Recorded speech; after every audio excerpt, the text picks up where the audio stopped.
Mary Rizzolo. Recently tried to retire from the National League for Nursing. I failed miserably, and I'm still working as a consultant on many projects and working probably more than I did when I was on staff. I remember reading an article about a simulator in the 60s called Sim1 that was designed for anesthesia. And that was my first introduction to simulation. And I then got involved in interactive video, using the computer and videotape to present patient scenarios where students would interact and answer questions as the scenario developed over time. And so that was my first introduction to simulation.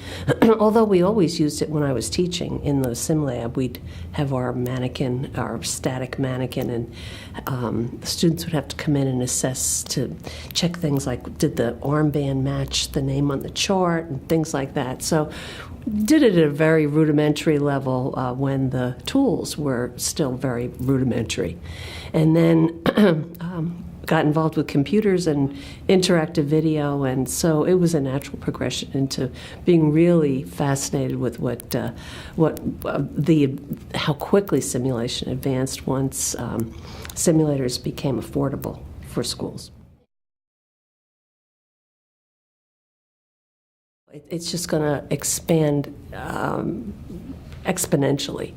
I think where we've come in 10 years is just phenomenal. The future is really just up to the people that are the champions and how quickly they can move things along in their own institutions, and that will just snowball.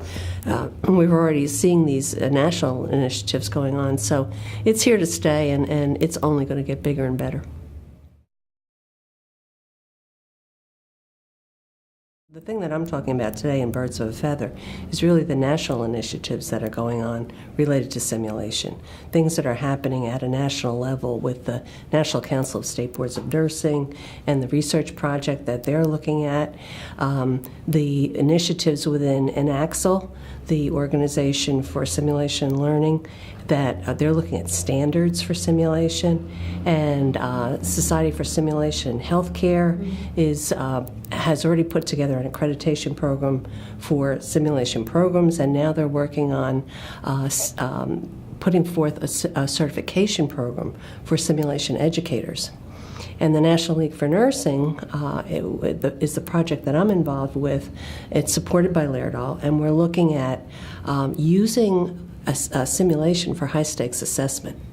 And where students, what do we need to know about using simulation for high-stakes assessment?